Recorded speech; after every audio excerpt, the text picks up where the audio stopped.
The Shape of the World by A.E. Skellum. On this subject there are two great schools of thought, one which teaches that the world is a globe of 25,000 miles circumference, rotating on its axis once in 24 hours at the rate of 1,000 miles per hour, and revolving in an orbit round the sun once a year at the rate of 68,000 miles per hour. The other teaches that the earth is a vast irregular plain, stretched out from the central north, and standing in and out of the waters, the surface of which is horizontal. One of these two views must be wrong, and the other right. Now, that the world cannot be a globe will be evident from the following facts. 1. The horizon always appears on a level with the eye, no matter to what altitude we ascend.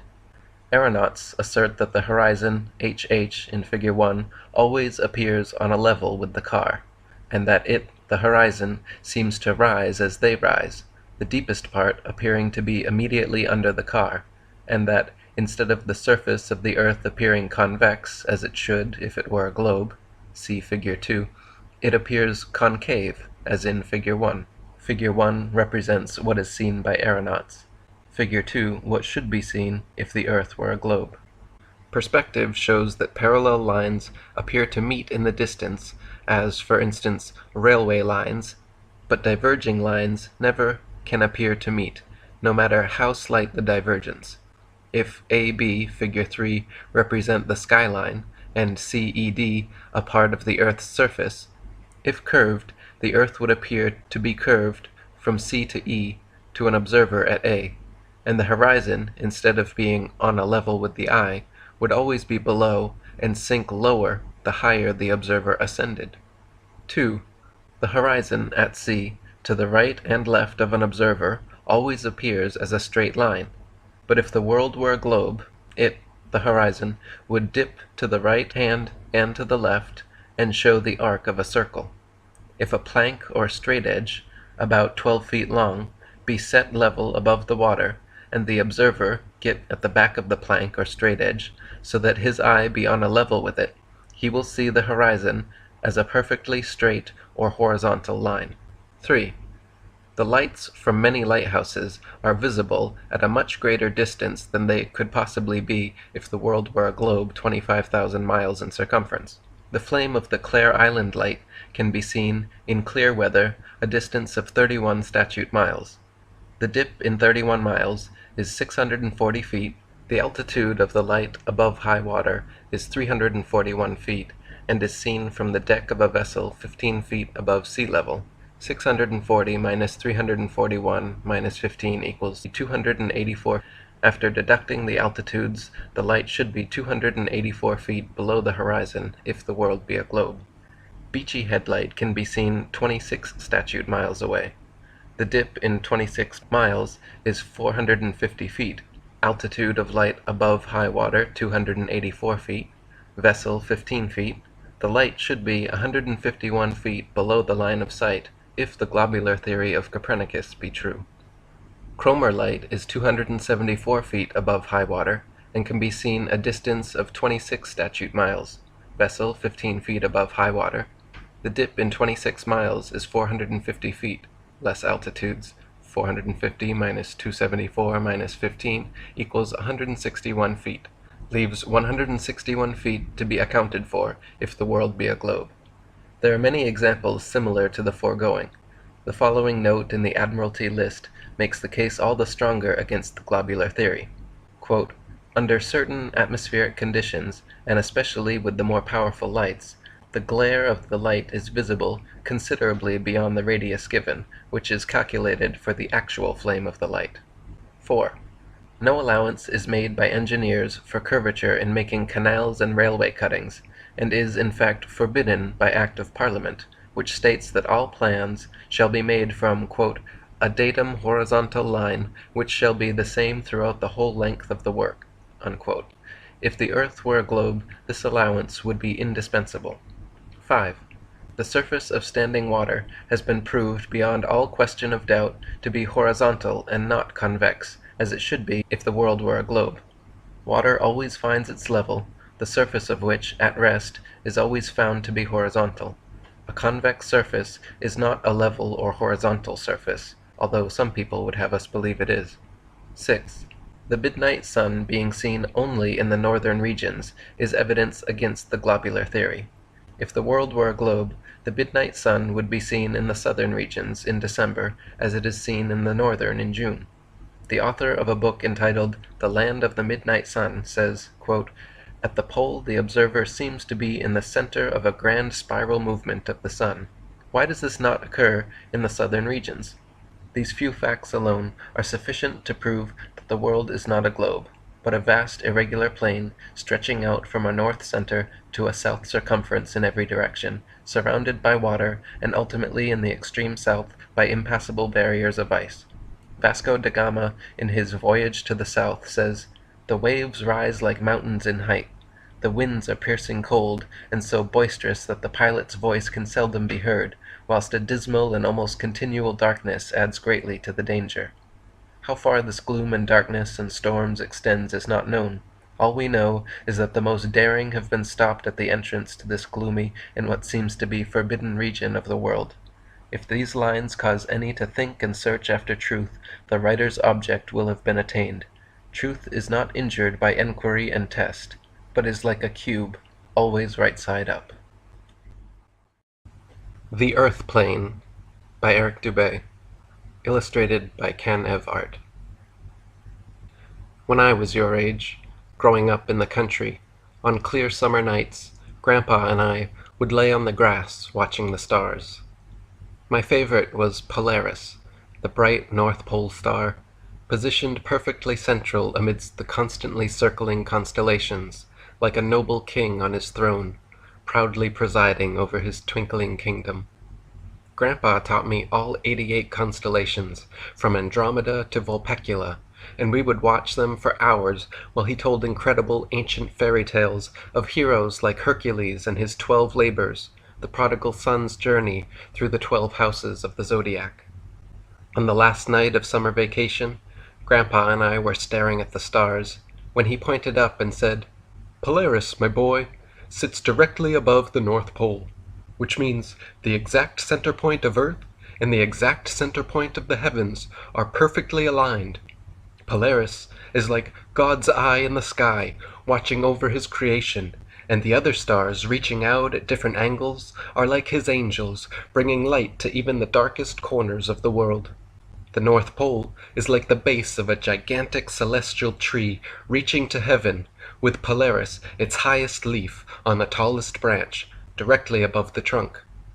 The other stars are like all the other leaves on all the other branches, and every day the great tree in heaven makes one circle in the sky around its trunk, just like every year every tree on earth grows a new circle around its trunk." Our first day back to school started the next morning, with the bell ringing and my new teacher, Mr. Tyson, spinning a large globe on his desk. "Tell me, students, what shape is the Earth?" he asked, looking at us over the top of his glasses. I glanced around to see if anyone would answer, but everyone was expressionless, gawking at the spinning globe like a hypnotist's swinging pocket watch. "Anyone?" he asked again. "What shape is the Earth?" Looking out the window, at the perfectly flat horizon, I remembered flying in my grandpa's airplane and seeing the same flat horizon all around me then. In a moment of confident excitement, I raised my hand and exclaimed, "The Earth is flat!" Mr. Tyson quickly swung his head around, squinted his eyes at me for a second, then burst out laughing so hard that all the other students couldn't help but join in. Embarrassed and confused, I slumped back and crossed my arms. When everyone finally stopped laughing, Mr. Tyson said, "Silly boy, the Earth only looks flat because it is so big and you are so small. Imagine an ant on a basketball. For him, the horizon would seem flat even though he is really on a ball. Earth is like a spinning basketball, and you are like an ant standing on its surface." Mr. Tyson walked to the blackboard and drew a solar system diagram as he continued explaining. "Not only does the Earth spin 1,000 miles per hour around its axis, Earth also spins 67,000 miles per hour around the Sun. Meanwhile, the Sun, Earth, and every planet in our solar system is already spinning 500,000 miles per hour around our corner of the Milky Way galaxy, while the entire Milky Way galaxy is shooting off millions more miles per hour away from the Big Bang explosion which created the universe. Walking home from school, I couldn't stop thinking about what Mr. Tyson had said. If Earth was really a big ball spinning around itself, rotating around the sun, revolving around the galaxy, and shooting off through the universe, then why does the North Pole star never move? Why haven't the constellations ever changed position or shape in thousands of years? Night after night, year after year, Grandpa and I watched Polaris appear in the exact same spot, while all the other stars and constellations always maintained their relative positions to each other. If Earth was really traveling several millions of miles per hour in several different directions, why could we watch every star in the sky making perfect circles around Polaris? If Earth was really traveling many millions of miles per hour in various directions, the star trails Grandpa and I often photographed should have shown irregular spiral shapes, not perfect circles. Upon arriving home, Grandpa could see the distress on my face and asked what was wrong. I dropped my book bag to the floor and yelled, "Mr. Tyson said Earth is a spinning space ball." Grandpa and Grandma suddenly both burst out laughing so hard that I couldn't help but join in. "Oh, well then, don't fall off the bottom of the ball, dear," Grandma said, wiping tears from under her glasses. "And don't get motion sick from all that spinning, my boy," added Grandpa, slapping his knee. That evening, we laid awake long past my bedtime, stargazing. "It doesn't make sense, Grandpa," I said, becoming increasingly frustrated.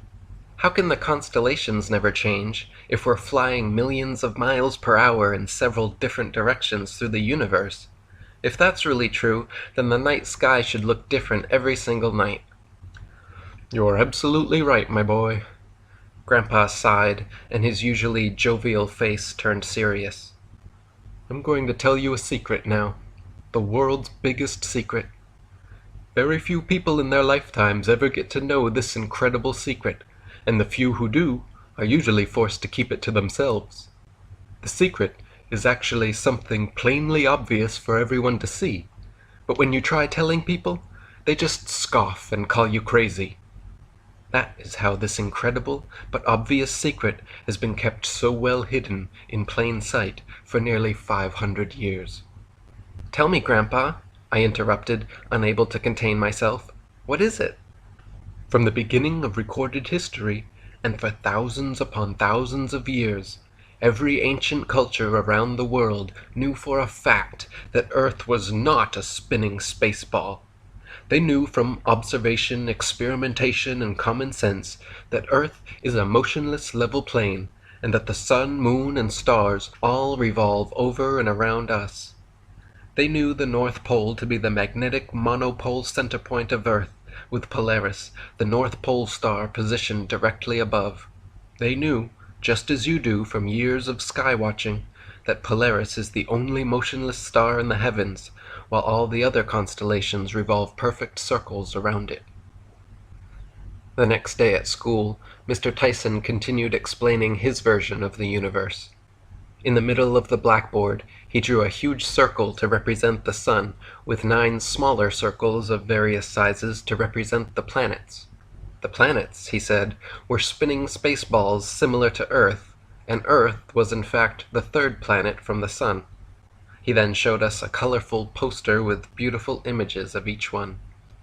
Mercury, Venus, Earth, Mars, Jupiter, Saturn, Uranus, Neptune, and Pluto all revolve around the sun, Mr. Tyson said. The Earth spinning around itself causes day and night, while rotating and wobbling around the sun causes seasons. "Wait a minute," I said loudly, with a sudden burst of confidence.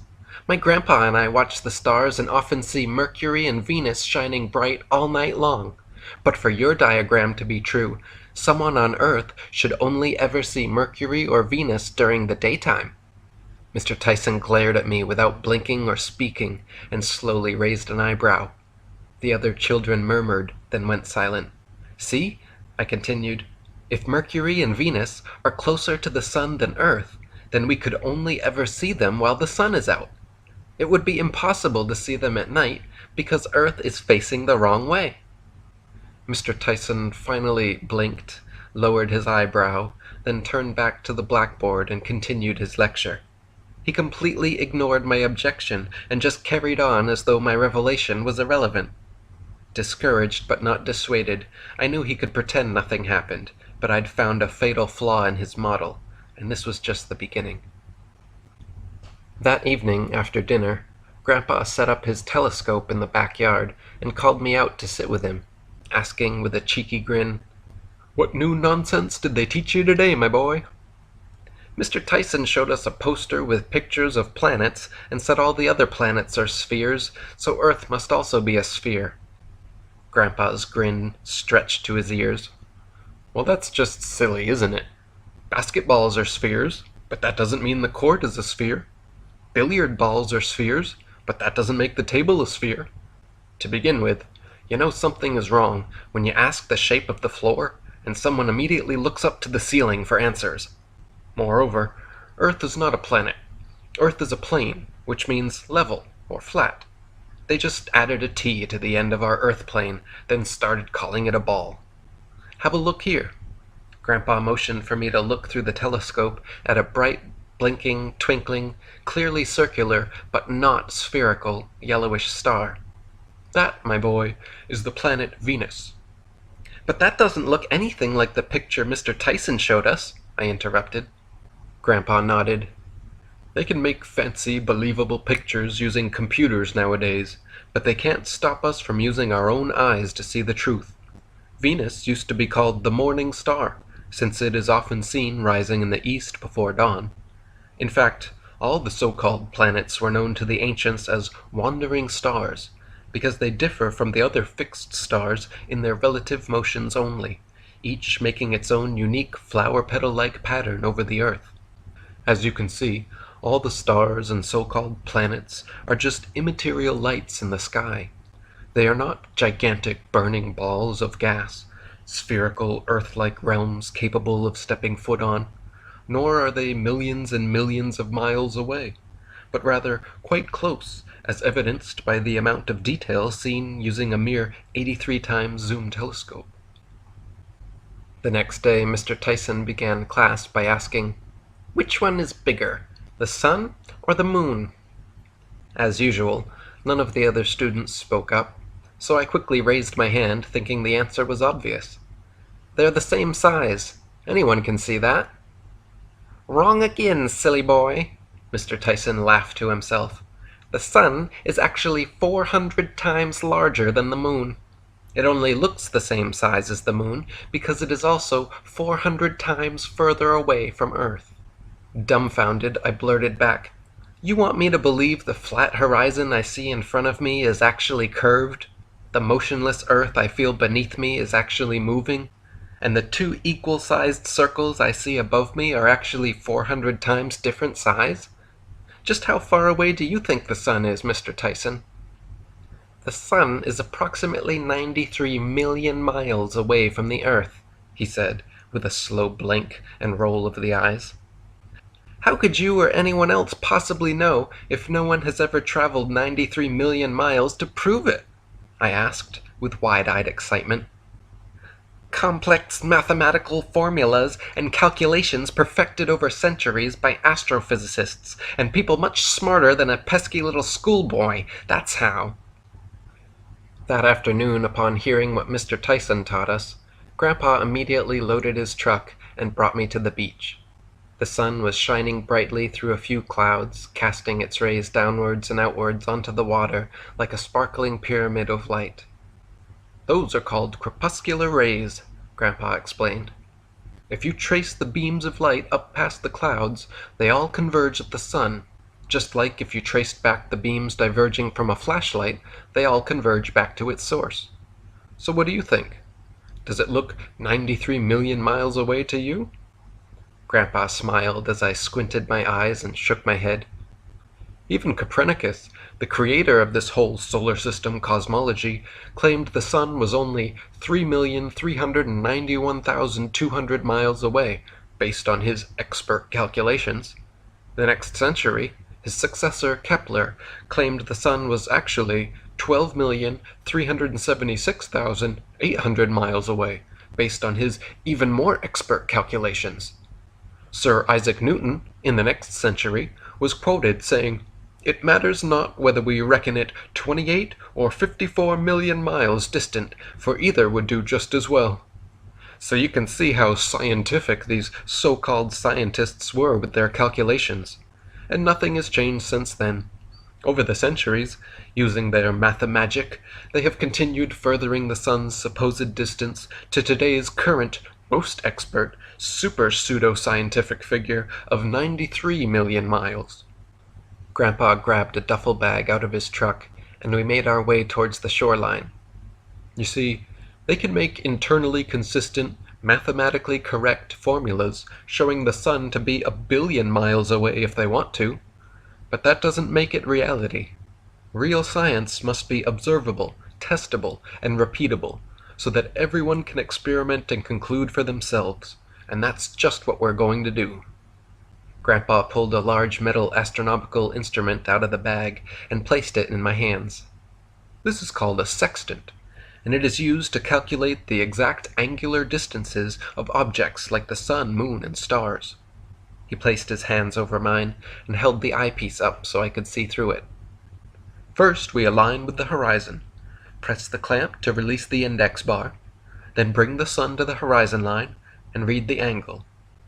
This is how sailors have long used stars to navigate the seas, and how we can know the sun is not millions of miles away. By taking angular measurements in 2 different locations at the same time of day, then factoring the straight line distance between the 2 locations, we have 2 exact angles and 1 exact side of a triangle, from which we can use the Pythagorean theorem to accurately factor the distance to the sun. Navigators for centuries have used this method and determined the sun and moon to both be only approximately 30 miles in diameter and less than 3,000 miles away from the Earth. As we laid together on the beach, the sun began setting, casting hues of red, orange, and yellow over the sky. I crossed my arms behind my head and asked, "Grandpa, why does the sky change color at sunrise and sunset?" Grandpa smiled, sat up, and pointed to a row of street lights in the parking lot. "See how each distant light looks like it's getting lower and closer to the ground than the previous one?"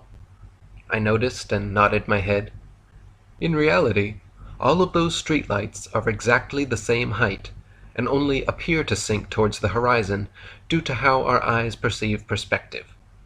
Likewise, the sun never actually rises at sunrise, and never really sets at sunset. At dawn and dusk, the sun is much farther away from our position than at midday. So from our perspective, it appears to be rising and setting, but is really just coming and going. Now when the sun is farther away, its light rays have to move through more molecules of air before reaching our eyes. This makes shorter wavelength colors, like blue, scatter off in different directions, leaving the longest wavelength colors, like red and orange, to hit your eyes and create these beautiful scenes. As the sun half disappeared beyond the horizon, Grandpa set up his video camera, then called me over. "See here, my boy. The sun looks like it's sinking below the horizon, but by zooming in, we can prove it's really just moving away from us." As the camera zoomed, the half-disappeared sun became entirely visible again. Then, as it zoomed further, the sun rose higher and higher back into the sky. "You can do it with ships beyond the horizon, too," Grandpa said, pointing to a boat far off in the distance. "Watch as this one appears to sink hull first into the horizon. Pseudoscientists like your teacher, Mr. Tyson, have said for centuries that this is somehow proof that you are living on a ball. They say the horizon is the curvature of their ball Earth, and when ships or the sun move beyond it, that they have literally sunk beneath the ball. If that was true, then we could never zoom them back into view. But look here. That ship has now completely disappeared from view of our naked eyes. Yet with this newfangled technology, we can zoom the entire ship fully back into view, proving the horizon is not the curvature of their ball Earth, but rather just the vanishing line of your perspective. Grandpa, what's a pseudo-scientist? I asked. Chuckling, he answered, Pseudo means fake or false. A scientist is anyone who uses observation and experimentation to formulate logical conclusions about the natural world. So a pseudo-scientist is a fake scientist, or someone who denies actual observation and experimentation in favor of fairy tale theories. You and I are real scientists, my boy, Grandpa exclaimed, taking a long spirit level from his truck and setting it upon a nearby beachside railing. The pseudoscientists say the Earth is a big ball, 3,963 miles in radius, so we can use the Pythagorean theorem again to calculate the curvature that should exist according to them, which turns out to be 8 inches per mile squared. This means after 2 miles, the Earth should curve 32 inches, after 3 miles, 72 inches, and after 10 miles, the width of this here cove, the Earth should curve downwards a full 66 feet. Line your eyes up behind this railing and see for yourself. Does the horizon dip? Observing the perfectly flat horizon from shore to shore, I shook my head. No. Of course not, Grandpa smiled. You will never see a curved horizon or curved water. It's called the horizon for good reason, because it's always perfectly horizontal. And it's called sea level because bodies of water at rest are always perfectly level. Whether it's in a beaker, a bottle, a bathtub, a pond, a lake, or an ocean, the natural physics of water and other liquids is to find and remain level. 70% of the world is covered in level water, so how could the Earth not be flat? The idea that our level oceans are somehow curved around and stuck to the underside of a spinning space ball is the greatest deception in the history of mankind. School started the next morning with the bell ringing and Mr. Tyson dropping his microphone. Why did the microphone fall to the floor? Anyone? He asked, looking around the room. When satisfied no one would answer, he continued, It fell because of gravity. A force created by large masses that causes other smaller masses to stick to them like a magnet. Because the Earth is so massive, it creates a gravitational pull which sucked the microphone down to the floor. This gravity is what keeps people, buildings, oceans, and everything else stuck to our globe. Has anyone ever heard of Australia being called the land down under? A few students raised their hands as Mr. Tyson picked the globe off his desk and pointed underneath it. As you can see, Australia is literally a land down under the globe, and gravity is what keeps Australians from falling off the bottom of the Earth. The class erupted in laughter as I sat quietly pondering the absurdity of Australians all upside down being constantly sucked to the center of a globe so they wouldn't fall off. How could gravity be so strong that it keeps people, buildings, and entire oceans stuck to the underside of a spinning globe, yet weak enough that smoke and steam, tiny birds and bugs can escape its grasp and rise or fly with ease? How could gravity be so strong that it curves and holds the oceans onto a ball, yet weak enough that it doesn't cause even a lily pad or floating leaf to sink? Mr. Tyson drew a large, medium, and small circle on the blackboard to represent the sun, earth, and moon, then continued his explanation. The sun is the most massive object in our solar system, so it creates the biggest gravitational pull. The Earth is smaller than the sun, but larger than the moon, so gravity causes the Earth to orbit around the sun, while causing the moon to orbit the Earth. Wait a minute, I quickly raised my hand and interrupted. Before, you said gravity caused smaller masses to stick to larger masses. Now you're saying it causes smaller masses to orbit around larger masses. Which one is it, Mr. Tyson? And how does gravity decide when to spin things in circles and when to suck things like a magnet? It just does, you pesky boy. When I got home from school and told Grandpa all about gravity, He insisted it was time for us to take another field trip. After grabbing a big bucket and globe from his shed, we headed out to the city center, stopping just out front the United Nations building, where there stood a large stone fountain shaped like a map of the world. In the very middle, positioned at the North Pole, was a flagpole flying the UN flag. "Sometimes the truth is most easily hidden in plain sight," Grandpa said. "This here flag and fountain show a more true map and model of Earth than anything they're teaching you in school, my boy. The fountain water representing the oceans at sea level is fully contained and lays perfectly flat. Meanwhile, the continents protrude up from sea level, giving us a practical, tactile, working model of Earth's land and water. Now compare that with this," Grandpa said, holding his globe in one hand and a bucket full of fountain water in the other. He then poured the water over the globe, and we watched as every last drop fell back to the fountain below. Water must be contained like in this bucket or in this fountain, and will stay within and conform to the interior shape of its container. However, water will never stick to or conform to the exterior of shapes, like this globe. No matter how big the globe is, water will always fall off, and people will be unable to stand anywhere but on top. Even Spaceship Earth at Disney's Epcot Center, 18 stories tall and 16 million pounds, the largest geodesic sphere ever constructed, cannot create 1 iota of its own gravity, or cause even a golf ball to stick to or orbit around it. You see, this theoretical force that sucks everything towards the center of large masses was needed to explain how water could bend around a ball Earth and keep people from falling off the bottom. The problem is, for a theory to be proven, it must be observable, measurable, repeatable, and scalable. Yet, after 400 years since Newton's theory, bendy water, nor this magical sucking force, is anywhere observable, measurable, or repeatable, and even the largest scale sphere ever constructed fails to behave as they claim their spherical Earth does. It's quite convenient to claim the natural physics of water somehow changes at a scale too large to recreate, but it's not science. Long before the theory of gravity was a glimmer in Newton's imagination, the natural physics of density and buoyancy already perfectly explained why apples fall down. Quite simply, objects fall or rise based on their relative density to the medium surrounding them.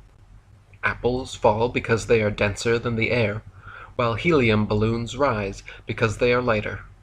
No gravity necessary. This is why raindrops fall down through the air, and air bubbles rise up through the water. Everything seeks its relative density, and rises or falls until settling accordingly. This is why a tiny pebble sinks to the bottom of the ocean, but gigantic cruise ships and aircraft carriers stay afloat on the surface, because even though a pebble is so small, its mass relative to its volume, its density, is more than water, so it sinks. And even though a cruise ship is so large, its mass relative to its volume is less than water, so it floats. If Newton's apple had landed in a puddle instead of on his head, he would have seen the apple only fell through the air because it was denser than the air, but then floated on top of the water because it was less dense than the water. Have you ever noticed how it's easier to stay afloat with your lungs full of air than it is when they're empty? Submarines float on the surface when their ballast tanks are filled with air, but when the vents are opened and seawater floods in, they begin to sink as the submarine's density becomes greater than water. Depending what depth they wish to dive, sailors simply adjust the ratio of air and water in the tanks, and when ready to resurface, they blow compressed air into the tanks, forcing the seawater out, lowering the density, and thus causing them to rise back to the surface. We can also prove this fact of relative density by filling a balloon with approximately half helium and half air. Since helium is lighter than the oxygen, nitrogen, and other gases that compose the air around us, filling a balloon with just the right amount of helium to compensate for and balance out the density of the plastic results in a gravity-defying, levitating balloon at equilibrium that neither rises nor falls. "Come on down, my boy," Grandpa said, waving me toward the docks. "Not only do submarines prove gravity doesn't exist, they prove the oceans are flat, too." Grandpa saluted a naval officer and led me aboard the largest submarine I had ever seen. We entered the control room, and Grandpa pointed out several maps and charts laying on the table. Ship captains in navigating great distances at sea never need to factor the supposed curvature of the Earth into their calculations. Both plain sailing and great circle sailing, the most popular navigation methods, use plane, not spherical trigonometry, making all mathematical calculations on the assumption that the oceans are completely flat. If the Earth were in fact a sphere, such an errant assumption would lead to constant glaring inaccuracies. But in fact, plane navigation methods have worked perfectly in theory and practice for thousands of years. "Have a look through these," Grandpa said excitedly, pulling down 2 periscopes.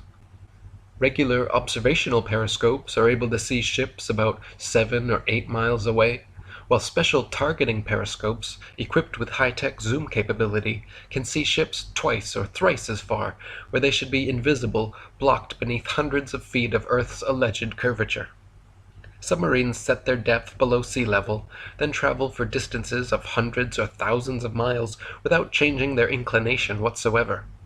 If the Earth were truly a sphere, however, submarines would have to periodically dip their noses downward every few miles to maintain the same depth. Otherwise, they would always be accidentally resurfacing due to the ocean's curvature. Grandpa grabbed my hand and led me through the torpedo and sonar rooms.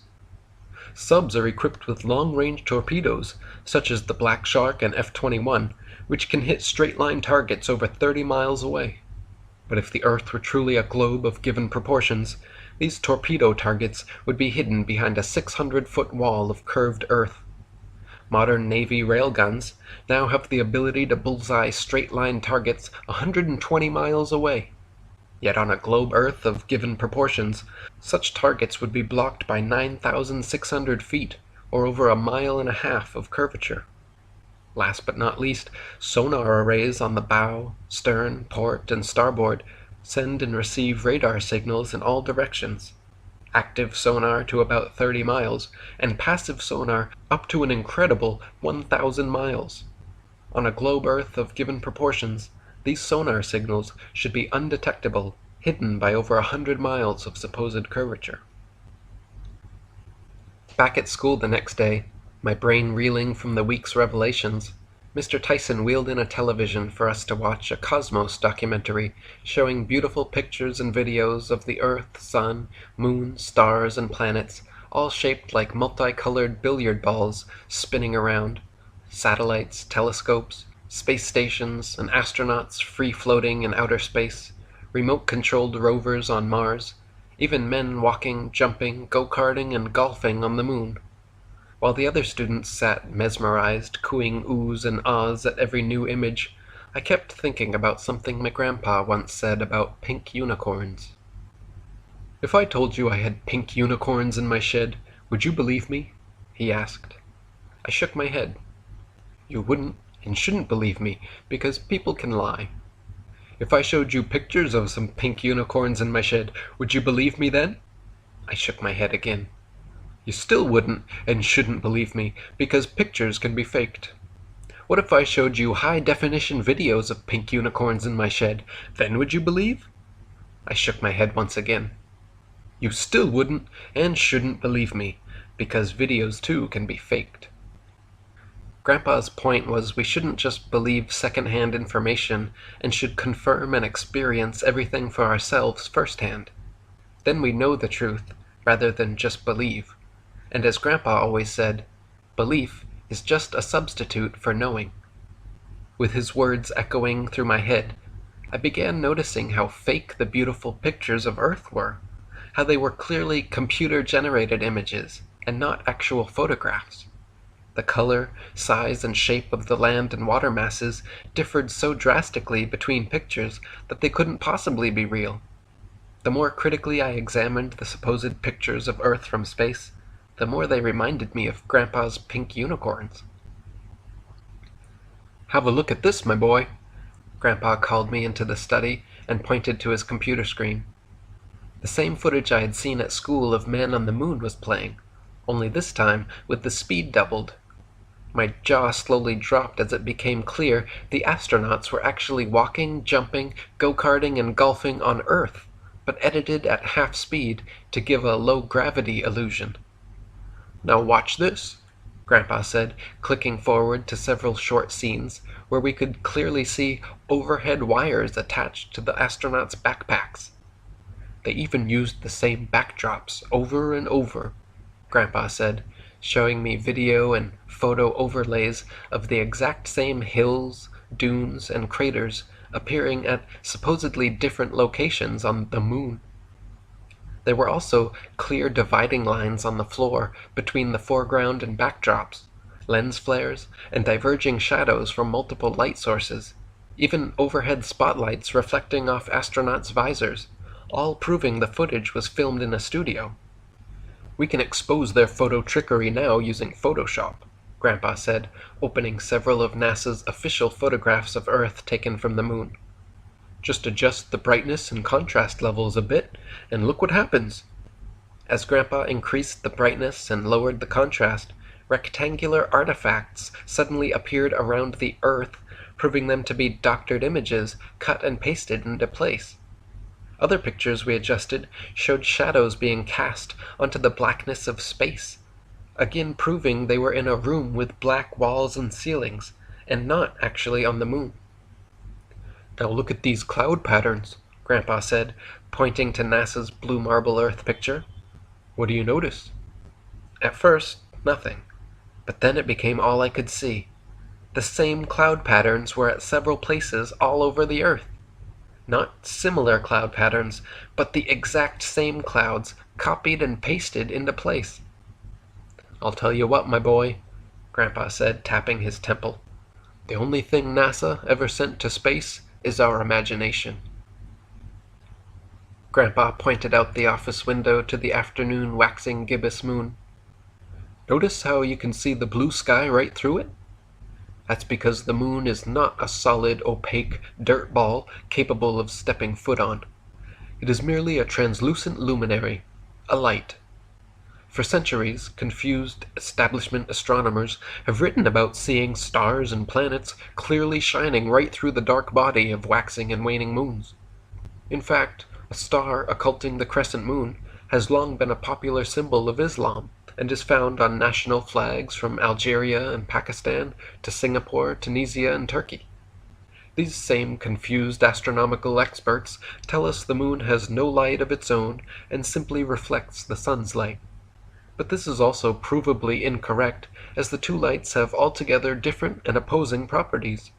For example, the sun's light is golden, warm, drying, preservative, antiseptic, decreases fire combustion, and prevents plant and animal substances from decomposition, while the moon's light is silver, cool, damp, putrefying, septic, increases fire combustion, and causes plant and animal substances to decay.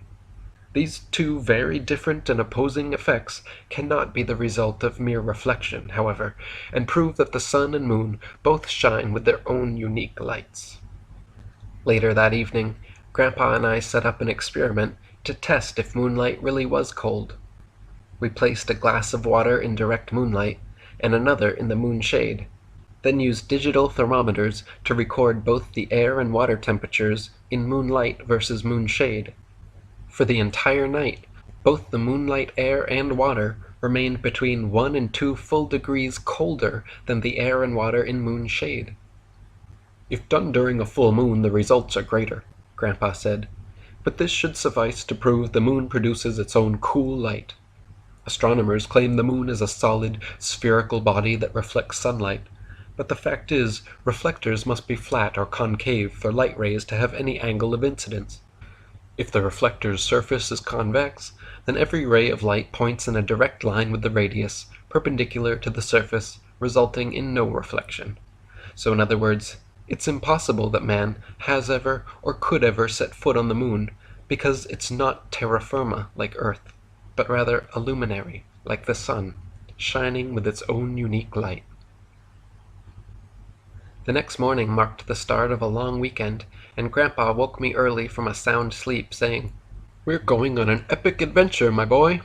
Grandma had my bags already packed in the truck with breakfast to go, and waved goodbye as we sped off towards the airport. Upon arrival, Grandpa was greeted with warm smiles, salutes, and good mornings from all the pilots we walked past. "Today, we're going to see for ourselves and prove the Earth plane with my Earth plane," Grandpa exclaimed proudly, pointing to the tail of his single-engine open cockpit plane. "I named her the Earth plane for the double meaning," he said, grinning. "Why do you think they're called airplanes and not air planets or air globes? Because they're not flying over a planet or a globe. They're flying over a plane." We climbed in the cockpit, geared up, strapped in, and prepared for takeoff.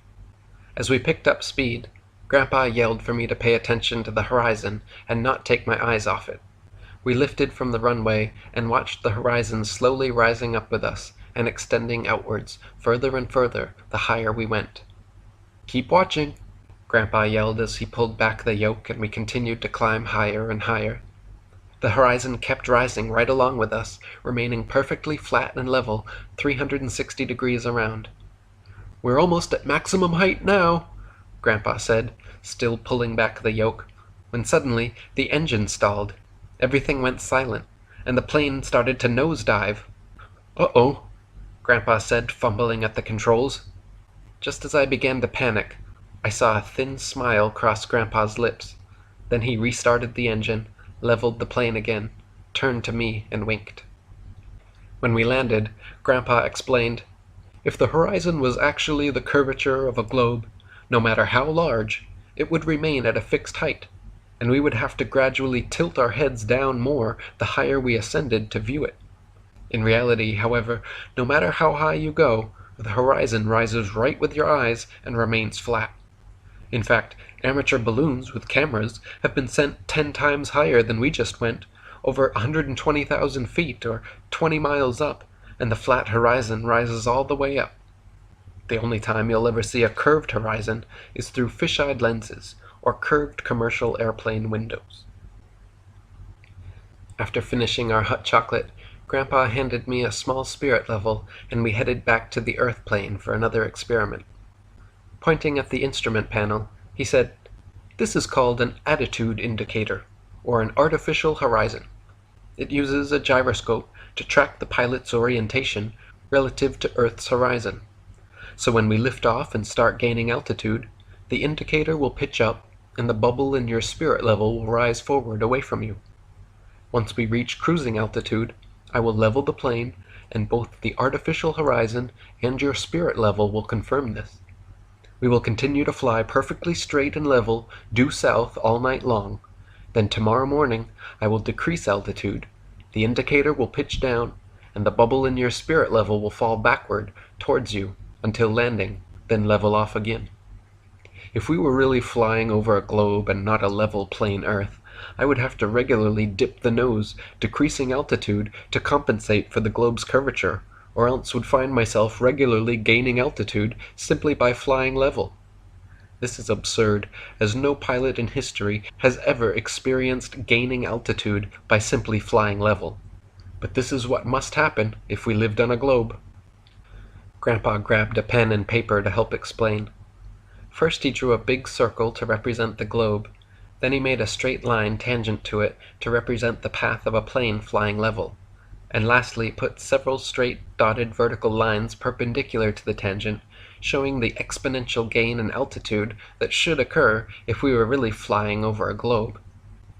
"If Earth is a ball 25,000 miles in circumference, and we fly over it level at 200 miles per hour, in 30 minutes Earth should curve downwards over a mile, and in an hour we should find ourselves nearly 5 miles higher altitude than we started, simply by flying perfectly level.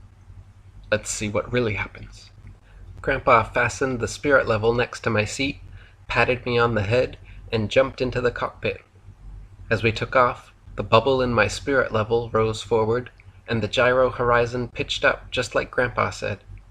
Then we reached cruising altitude, and Grandpa leveled off the plane, bringing the bubble, real and artificial horizons all back to the center, where they remained for hours, until I finally fell asleep.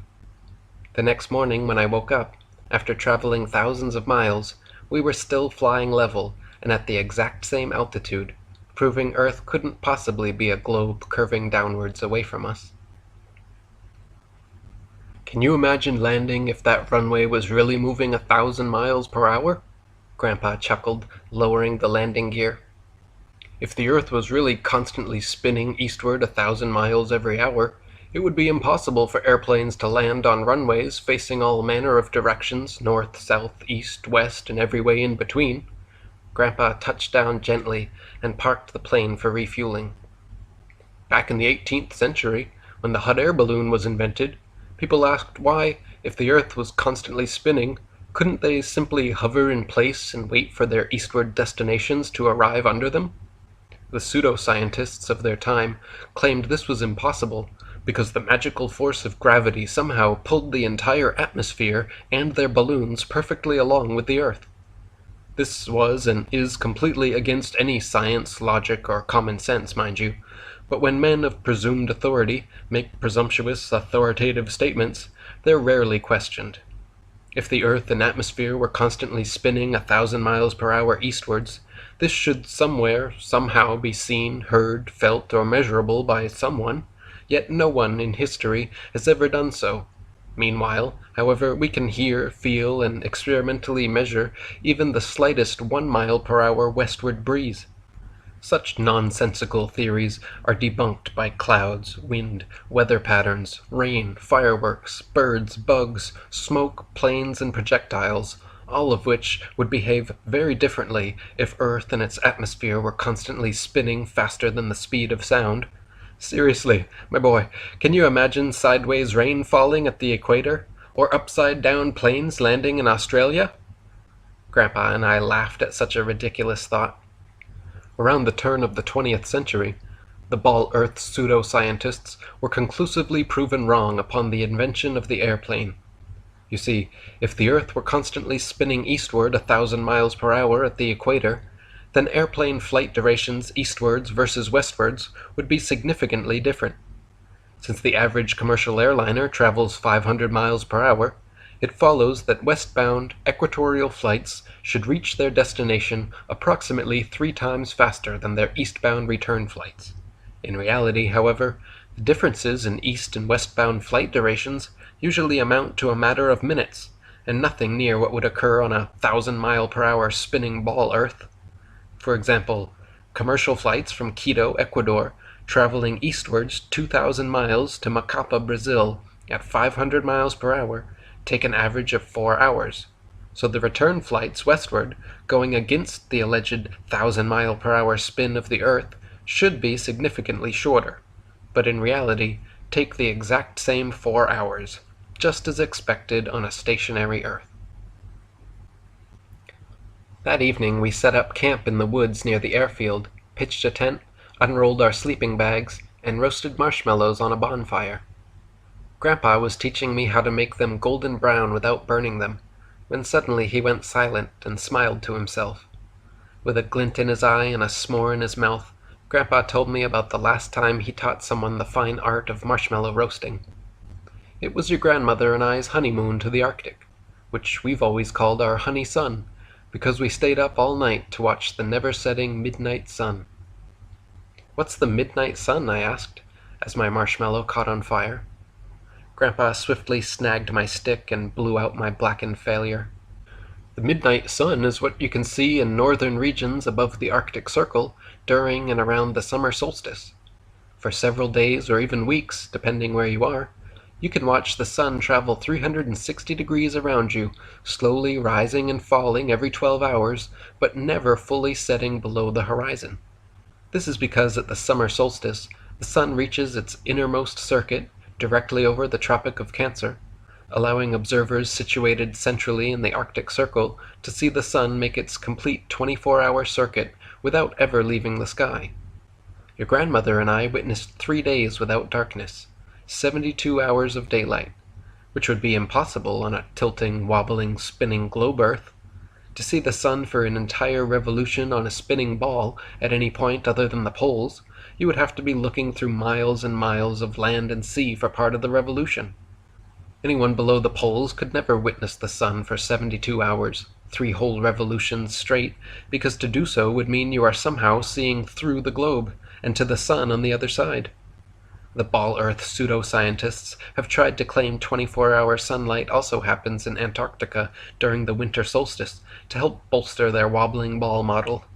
But their only supposed evidence is a couple of clearly fake edited videos which have been thoroughly debunked. There is, in fact, never 24-hour sunlight anywhere in Antarctica, because even when the sun reaches its outermost circuit over the Tropic of Capricorn, the entirety of the Antarctic circumference cannot be reached by its light at any one time, and so it will still set every day.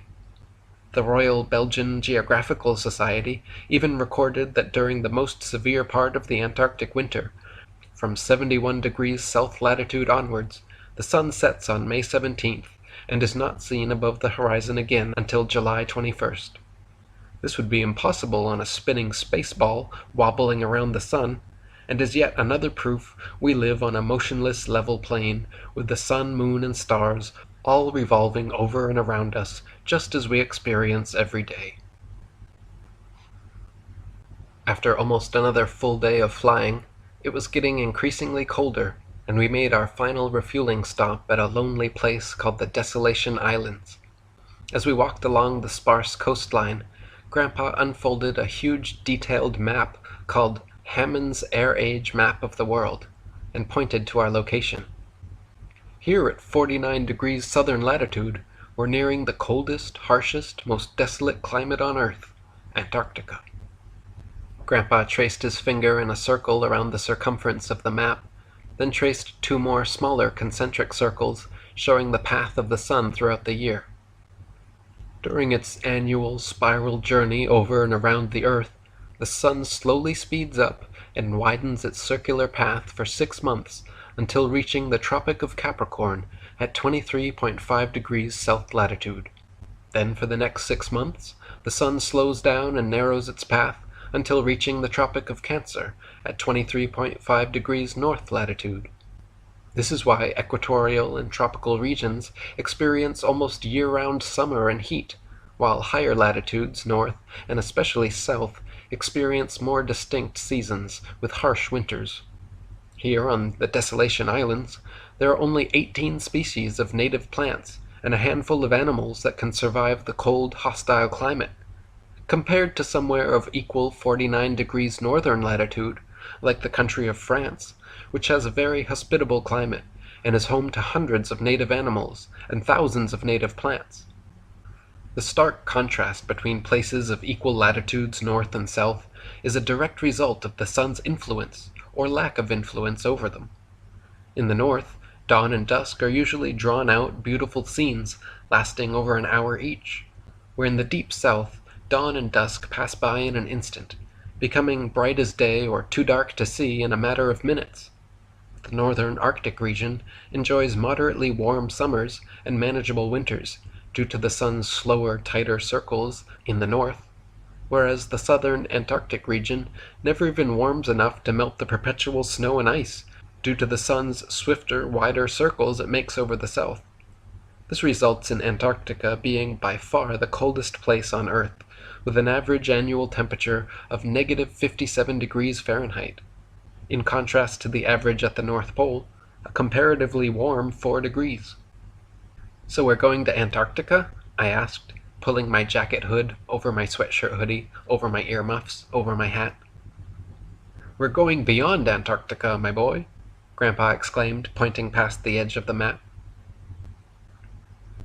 Early the next morning, after flying all night over rough, dark seas, dawn arrived behind us and illuminated in front of us a huge 200-foot-high plateau of Antarctic ice extending outwards and onward as far as the eye could see.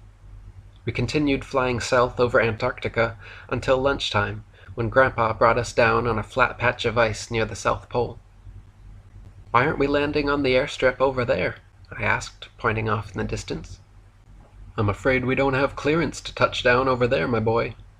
In fact, the Antarctic Treaty, A law signed by 53 countries and enforced by military prohibits independent exploration of Antarctica, so if they catch us, we'll be in trouble. Grandpa winked and handed me a magnetic compass as we walked toward a tall red and white barbershop pole sticking out of the ice. They say this here is the South Pole, but then contradict themselves by saying the true South Pole is actually constantly moving around somewhere in this vicinity. This is just a convenient and necessary excuse to maintain their lie, because if Earth was really a big ball, and we're standing on the bottom of that ball right now, at the southernmost point, you should be able to walk in a circle with your back to the pole and have the compass show north being in front of you in every direction. I walked a large circle with my back to the South Pole, and north remained fixed in the direction we flew from no matter where I went. Think about it. If we're on the bottom of a ball right now, how could the compass point north? North would be the top of the ball, so the needle would have to point down to your feet. North-facing compass needles at the South Pole must be pointing into outer space. Grandpa laughed. The truth is, they've just placed this red and white barbershop pole at an arbitrary location here in Antarctica, so rich people on their government-approved penguin tours can get their pictures taken and claim they've been to the bottom of the world. But as you can see from your compass reading, there's plenty more land south of the South Pole that doesn't exist anywhere on the globe. We gazed southwards from the South Pole at the massive expanse of mountainous ice ahead of us. This land doesn't exist on any known map. It could go on forever for all we know. Perhaps there are other Earth ponds beyond, or maybe there is some solid barrier like a dome that contains us. I've been wondering and wanting to know what exists south of the South Pole for my whole life. Let's go find out. As we climbed back into the Earth plane preparing for takeoff, an emergency message came over the radio accusing us of unauthorized landing in Antarctica and warning that our craft would be shot down if we didn't turn back immediately. Grandpa sat still for a second, shut his radio off, turned to me, and said, "We'll only get one chance at this, my boy, and we've come too far to go back without any answers." Grandpa fired the engine up, and we lifted off, heading south at top speed. Within minutes, a group of military jets began tailing us closely, and the look on his face changed from nervous excitement to frustrated despair. Our plane's top speed was no match. The jets closed in and began firing warning shots in our direction. Grandpa quickly attempted an evasive maneuver in hopes of losing them, but it was useless. Another warning shot came close enough that we could hear it whizzing by our heads, and that was the last straw. With watery eyes, Grandpa banked 180 degrees and began heading back. The military escort directed us toward the airstrip I'd seen earlier, forced us to land, then arrested Grandpa, and led him away into a locked windowless room for hours. When he finally came back out, Grandpa said since he had also served in the military, they only gave him a slap on the wrist, but could have been penalized with fines and jail time for what we did. That evening, before beginning our long flight back home, Grandpa told me something that would change my entire life from that moment forward. Sitting on a couple crates by the tarmac and sharing a meal of rice and beans on paper plates, he turned to me with sad eyes, an upside-down frown, and said, "You're old enough to know the truth now, my boy. Remember your grandma and I told you how your father was a great pilot and your mother a daring explorer?" My ears perked up at the rare mention of my parents. "And how, when you were very little, their plane was lost during an expedition?" I nodded my head. "I never told you, but I was with them, and the expedition was right here. I was flying solo in the Earth plane, and your parents were together in your father's identical Earth plane too. We all shared a passion for truth, and wanted to explore the lands south of the South Pole, so we decided to go for it. Just like today, military crafts began tailing us shortly after passing the pole, sending emergency messages over the radio and firing warning shots. Knowing your father was the better pilot, I drew their fire and led them off due west, while your father and mother continued speeding south. 2 jets followed me, but another 3 stayed tailing your parents' plane, and that was when I lost track of them. The last thing I heard was your father's brave voice crackling over the radio, adamantly saying, We have the right to full exploration of Earth, and you have no right to stop us." Nobody ever heard from my parents again. There were no news reports, no obituaries, no death certificates, and all official inquiries into the incident were met with denial. Grandpa and I held hope that they succeeded in escaping to undiscovered lands, but it seemed more and more unlikely every year that passed, since if they did survive, surely they would come back home. It has been 30 years since my grandpa took me on that fateful flight. I decided then and there to make it my life's mission to discover the truth, and I wouldn't repeat the same mistakes of my parents and grandparents. A grand conspiracy spanning 5 centuries, brainwashing the entirety of humanity, and protected by advanced military technology, could not be defeated by a single man. Only if a critical mass became awakened and active in exposing the deception could the truth be known and full exploration achieved. So I set out to make the biggest noise I could about our Earth plane. I talked about it to everyone I met. I made posters, stickers, signs, and stamps, created websites, blogs, documentaries, and articles, posted pictures, videos, memes, and maps on forums and social medias. Slowly, more and more people began questioning reality, thinking critically, and realizing the lies. I began writing books, doing podcasts, radio interviews, and making music all about our Earth plane. I even wrote a children's book called The Earth Plane to help our poor youngsters understand how they're being lied to. Finally, I went to school to become a pilot like my father and grandfather, and when I could afford it, bought my very own Earth Plane 3.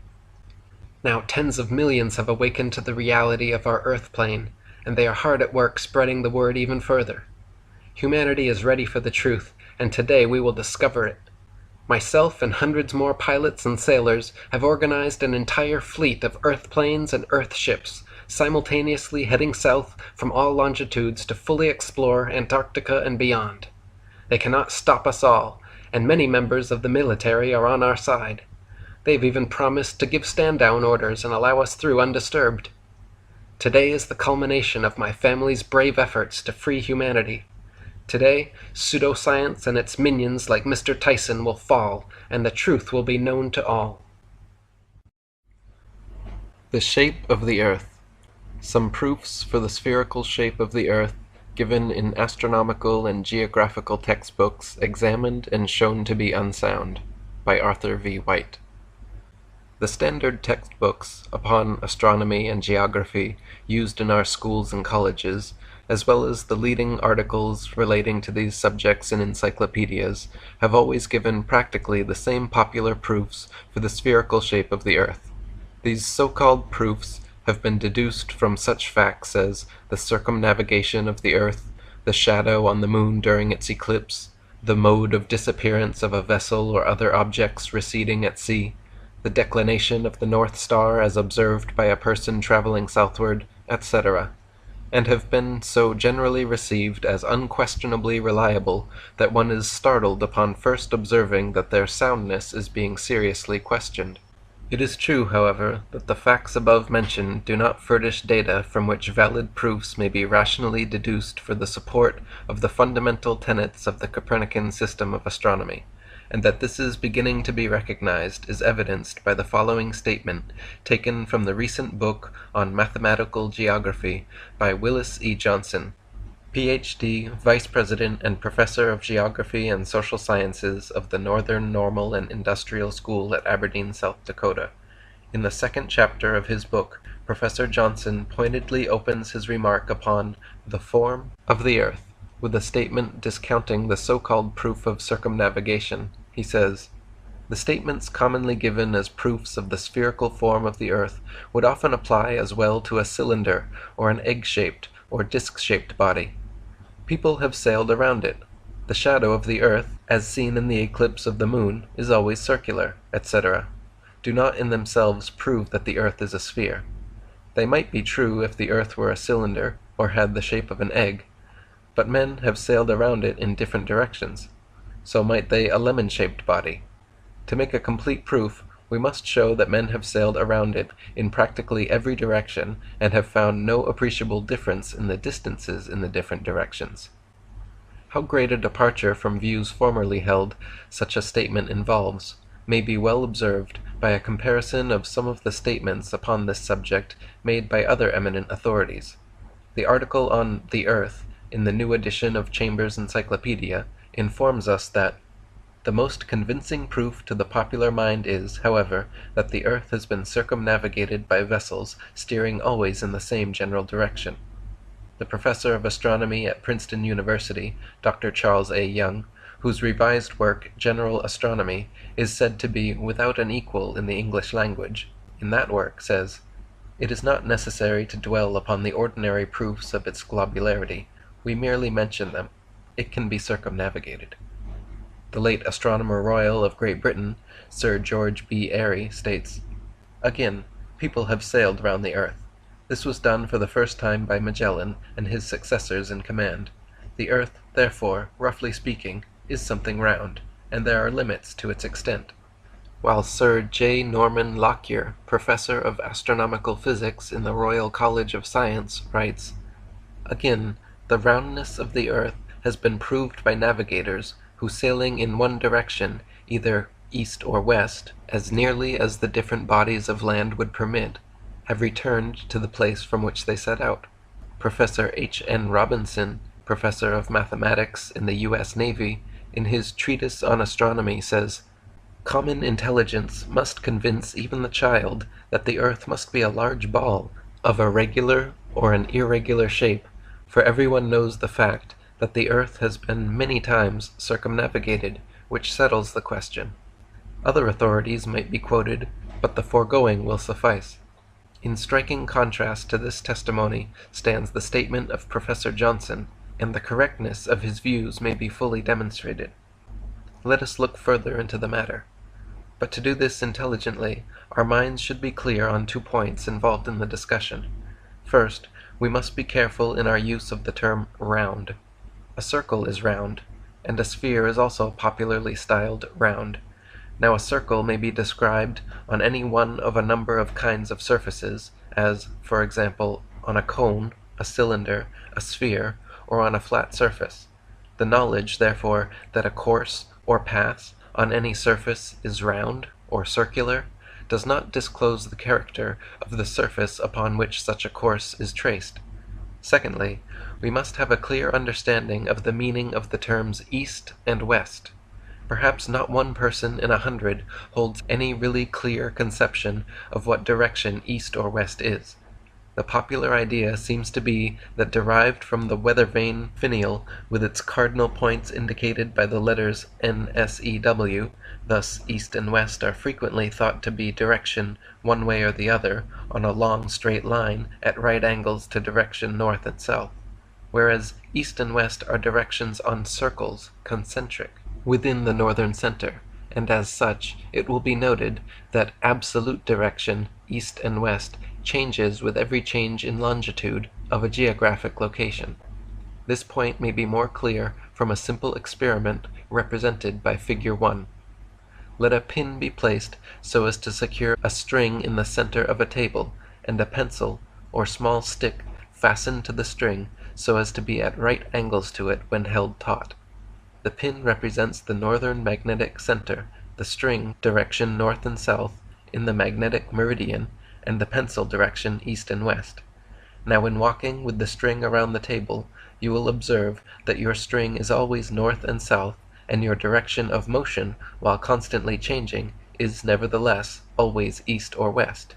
On returning to your starting point, you will have completed a circumnavigation of the table in an easterly or westerly course. Now the earth might actually be circumnavigated in easterly or westerly directions at all latitudes, if no spaces of land or ice intervened on the courses, and by such circumnavigation the earth might be proved to be a globe by simply demonstrating that the lengths of the circular courses obtained at all latitudes were respectively equal to what they should be on a globe the size the earth is said to be. Such data of sailings at all latitudes has never been obtained. However, this is not the manner in which the facts of circumnavigation are used for a proof. Instead, it is argued that if men could sail around the earth in practically every direction, and find no appreciable difference in the distances in the different directions, then such sailings would demonstrate that the shape of the earth is globular. We do know that men have at least sailed around the earth in easterly or westerly directions. What is the significance of this? Does it mean that men have circumnavigated a globe? By no means. They have simply sailed around the earth in a circle. This was done, in the above illustration, with the table, and it was accomplished on a flat floor. But let us proceed to review all the possibilities of circumnavigation. First, let us take a case in which the earth is circumnavigated in an easterly or westerly direction, that is, at right angles to the meridians, and with the north as a center, and to select a course whose length may serve as a standard to which the distances of other courses may be referred. We will assume our course to be on the equator. In Figure 2, N represents the magnetic north, the locality towards which the magnetic needle tends to point. A, B, C, D, and E represent mariners' compasses placed at various stations on the Earth's surface. Each compass needle automatically takes up a position in the magnetic meridian and points towards the magnetic north. East and west are, of course, at right angles to the long axis of the needle. Thus, while east and west relatively are always in direction at right angles to north and south, yet, as pointed out above, east and west absolutely are different geographic locations at places having different longitudes on the surface of the earth. If now we start from A with a compass and move eastward, keeping at the same latitude, and pass through the stations B, C, D, and E, we eventually return to the starting place A. As Professor Johnson pointed out, such circumnavigation could also be performed on a cylinder, an egg-shaped body, or a disc-shaped body. Again, let us suppose circumnavigation of the earth in other courses equal to the equatorial distance, and in directions compounded of east and west with north and south. Such courses obviously would be concentric to the northern center. Referring to Figure 3, and assuming the non-intervention of land or ice spaces, let us start our journey from P on, say, a northeasterly course, constantly changing direction and passing through the stations Q, R, S, and T. We again return to P. In this case, also, we have circumnavigated the earth, but after all, we have only traveled in a circle, and made such a circumnavigation as Professor Johnson says might also take place on a lemon-shaped body. It is, at least, clear as may be seen from Figure 4, that such circumnavigation could take place on a flat surface, providing its area is sufficiently great to admit the sailing upon it of various circular courses, equal in length to the equatorial distance on the globe, and concentric to the northern center. The only course now left for us to take is a circumnavigation due north and south. If this could be accomplished, and a course equal in distance to the equatorial circumference, or even approximately so, could be traced from north to south, and back to the north, then, indeed, would the earth have been circumnavigated in every direction, and this of itself would be sufficient to prove it a globe. It is only necessary to state that, owing to the impassable ice barriers in the regions of the so-called North and South Poles, such a course has never been sailed. Since, then, circumnavigation as thus far performed on the earth's surface is a feat that might be performed, so far as course is concerned, with equal facility on other bodies, not having a spherical shape, and performed, indeed, even on a flat surface, it must be clear that circumnavigation is no proof whatever that the earth has a spherical shape, the dogmatic statement of hundreds of astronomical and geographical authorities to the contrary notwithstanding. The shadow on the moon. In the quotation from Professor Johnson's work above given, he points out that the statement, "the shadow of the earth as seen in the eclipse of the moon is always circular," does not, of itself, convey proof that the earth is a sphere. He does not, however, fully expose the fallacious nature of this proof, and yet no proof offered for the earth's spherical figure, upon examination, in the light of logic and fact, vanishes as quickly as does this shadow proof. That this proof is among the most prominent given for earth's globular shape may be seen, without multiplying instances, from the statement of the eminent authority, the professor of astronomy at Princeton University, Dr. Charles A. Young. Says Professor Young, "It is not necessary to dwell on the ordinary familiar proofs of the earth's globularity. One first quoted by Galileo as absolutely conclusive is that the outline of the earth's shadow seen upon the moon during a lunar eclipse is such as only a sphere could cast. Now, some unwarranted assumptions are involved in this proof, and some peculiar features associated with the phenomenon of a lunar eclipse and unfavorable to the shadow proof are not emphasized as they ought to be. First, the usual explanation given for an eclipse of the moon, that the eclipse is produced by the shadow of the earth on the moon, is itself a mere assumption and has never been proved. Second, it is assumed that the moon is only a reflector of the sun's rays, an assumption out of harmony with certain observed lunar phenomena, and as yet incapable of proof. Third, it is not made clear that many other objects besides a sphere, such as a disk, a cylinder, or an oval-shaped body, might cast a circular shadow. Fourth, an eclipse of the moon is not, after all, a phenomenon as clear-cut in its detail and capable of ready association with the earth as many suppose, and it becomes necessary to appeal largely to the imagination. Some of the general characteristics of this phenomenon may be well understood from the statement of the noted Copernican astronomer and writer, the late Mr. Richard A. Proctor. He says, "Another proof of the globular figure of the earth has been derived from the shape of the earth's shadow as seen during a lunar eclipse. This proof is not perhaps very striking, because the curvature of the earth's shadow as seen on the moon is by no means so well marked as many suppose. The shadow has not a well-defined edge, the circle it belongs to is much larger than the moon, and finally the moon's surface is marked with so many variations of brilliancy as to confuse the border of the umbra. But, if it be granted that no peculiarities, such as are mentioned by Mr. Proctor, affect the proof, even then, however, nothing could excuse the illogical manner in which assumption is incorporated in it. The circular form of the shadow seen during a lunar eclipse is by itself considered of no importance whatever as a proof of the earth's globularity, because if it can be shown that it is the earth that casts the shadow, then its globularity is a foregone conclusion, and for this reason, before the earth, land and seas, can be conceived to cast a shadow at all, it must be independently proved that land and seas together constitute a body self-contained and isolated in space. Such a body, possessed of the motions in space which are attributed to the earth, must of necessity be globular. This fact is recognized by Copernicus and his followers, and the globular form of the earth is therefore assumed by Copernicus as the very basic doctrine of their system. In the statement, then, that the darkening of the moon's face during an eclipse is caused by a shadow cast upon it by the earth, it is implicitly assumed that the earth is so situated in space that it is in a position to cast a shadow, and as pointed out, such an assumption involves the pre-assumption that the earth is a globe.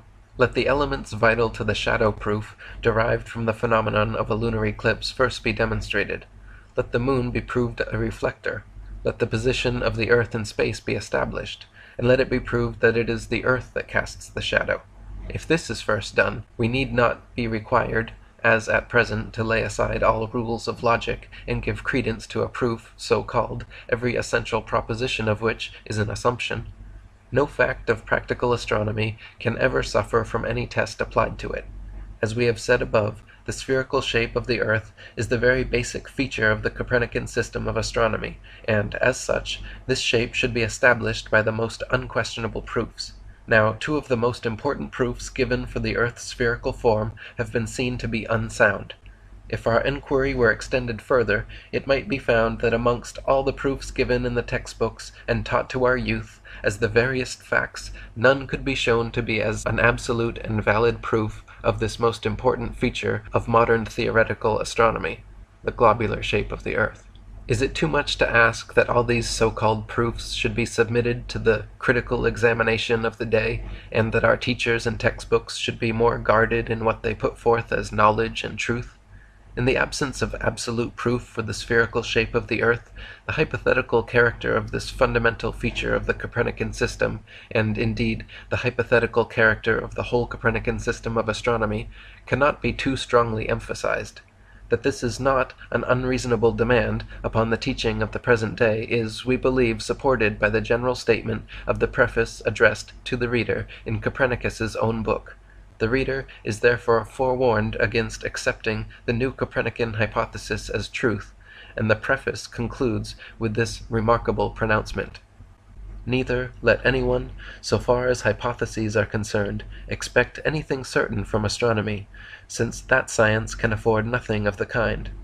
Lest, in case he should adopt for truth things feigned for another purpose, he should leave this study more foolish than he came.